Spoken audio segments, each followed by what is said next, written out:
درود بر شرفت آقای عراری، درود بر ملت ایران. چطور دیروز این گروه آزادیخواه جیش‌العدل حمله کرد به این قاضی‌ها و قضات و کسانی که حکم میدادن الکی به این مردم، کسانی را به اعدام میرسوندن که به جرم همکاری با موساد که نمیفهمید آیا موساد خوردنیه یا پوشیدنیه. مولوی عبدالحمید آمد محکوم کرد این عمل خداپسندانه اینها را، ولی روز 20 تا بلوچ دارن میکشن تدریجی، محیط زیست نابود کردن، کار و زندگی را از بلوچ گرفتن. چرا مولوی عبدالحمید این عمل زشت ناپسندیده جمهوری اسلامی رو طالب محکوم نکرده و شما این همه دارید طرفداری میکنید از این مولوی عبدالحمید؟ خب برای چی شما اینطوری ضد نقیزی داخل؟ حالا اجازه بدید کمی خشمتون رو پایین بیارید و من هم در جایگاهی نیستم که بخوام از سخن مولوی دفاع بکنم، اما یه سوالی ازت دارم. با توجه به شناختی که از جامعه و شرایط ایران و حکومت داری، با توجه به وضعیتی که تو بلوچستان داری میگی، خودت میبینی 47 ساله این چه اتفاقاتی افتاده، من هم اونجا زندگی کردم، دیدگاه مولوی عبدالحمید در اون محکومیت آمده بود، گفته بود که این برخوردهای نظامی به مردم بلوچستان کمک نمیکنه، حداقل در شرایط فعلی. این دیدگاه ایشونه و خیلی هم باورشون بر اینه که اگر مولوی عبدالحمید راهی غیر از این رو طی می‌کرد، بلای سنگین بر مردم بلوچستان، این جانورانی که جز نفرت و مرگ، جز فحاشی، جز انتقام چیزی ندارن نمیشناسن، سر مردم بلوچستان می آورد. شاید الان 20 تا کشته میدید، شاید روزی 50 تا کشته میدید، ولی اون روز تصور بکنید بلایی رو که مثلا نتانیاهو بر سر غزه آورد، اینها بر سر بلوچستان شما بیارن، کی از شما دفاع خواهد کرد؟ یکی خود کلاه خودت قاضی کن. ببین آقای عراری، ما هر چی که این رژیم جنایتکار ما رو بکشه طبق گفته خود شما علما، ما به دنیای بهتر دنیا میریم و زندگی خیلی بهتر پیدا میکنیم، ولی بی ذلت و خواری نباید زندگی بکنیم. به ناموس ایرانی تجاوز میکنن، کار و روزگار از این بلوچ ها بیچاره گرفتن، به بلوچ هر تهمتی میزنن، روزی 20 نفرشون دارن میکشن، تدریجی دارن نسل کشی میکنه. بذار بکشه. تا الان کی هم کشته؟ شما حساب بکنید تو یک سال چقدر بلوچ کشتن. بذار 50 نفر مولوی از این ملا خودش بکشتن بده، چه اشکالی داره مگه؟ نه من چی میشه مگه؟ من از کشته شهید میشن. نکنه، از همون حرفتو قبول دارم، از کشته شدن جای نگرانی نیست. ای کاش که انسان مظلومانه کشته بشه. قطعا نچینی مرگی آرزوی ماست که در راه خدا کشته بشیم و خدا قبول کنه شهادت رو. حرفتو قبول دارم. دیدگاه تو رو هم پخش کردم بدون سانسور. مولوی عبدالحمید هم دیدگاهش خوب پخش کرده و اعلام کرده و این رو دیگه بذار به قضاوت مردم. من نمیخوام در این مورد دیگه بیشتر صحبت بکنم. فقط یه نکته رو میگم برادر عزیز. خشمی که از سینت بیرون میاد و دردی که بیرون میاد من خوب درک میکنم. شاید نزدیک سال 75 تا الان 30 سال پیش من این حرف رو به اینا زدم. گفتم این روندی که شما تو بلوچستان دارید، همه مثل مولوی عبدالحمید، همه مثل روشنفکرا یا نخبگانی که شما میشناسید عمل نخواهند کرد. بالاخره افرادی هستن که روش‌های دیگه‌ای رو طی میکنن و اون موقع من میگفتم 20 سال دیگه این کار اتفاق خواهد افتاد که ما در سال 82 3 دیدیم که زودتر این اتفاق افتاد. ممنون. اگه صحبت دیگه‌ای دارید بفرمایید.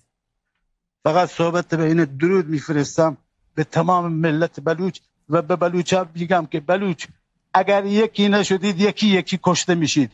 این رژیم، این حکومت دشمن سر شماه، نقشه‌های خیلی شوم براتون کشیده، همینطوری که محیط زیستتون نابود کرده، کار و زندگی را ازتون گرفته، میخواد به خاطر همین گنجی که شما روش زندگی دارید میکنید همه تون آواره بکنه و نسل کشی بکنه و تمام اجتماع از اینجا فراری بده، چون بیگانه ها میخواد بیاره اینجا. حواستون جمع کنید. نه این سخنت خیلی خوبه. اگه یکی نشید یکی شما کشته میشه و چه بلایی اومد. این سخن خوبیه و ممنون از این که بالاخره با شبکه خودتون تماس گرفتید و امیدوارم کمی از خشم و ناراحتیتون هم کم شده باشه. روزهای خوبی در پیش داریم. ولی یه نکته رو بگم برادر عزیز، نه تنها بلوچ، اگر جامعه ایران بیدار نباشه، به ویژه اهل سنت ایران یک دل نشه، نگاه کنید، نتونیم همدل و همراه بشیم، بدونید که این اتفاقی که در 400-500 سال بر سر ما افتاده این ادامه پیدا خواهد کرد با اسم و عنوان دیگری.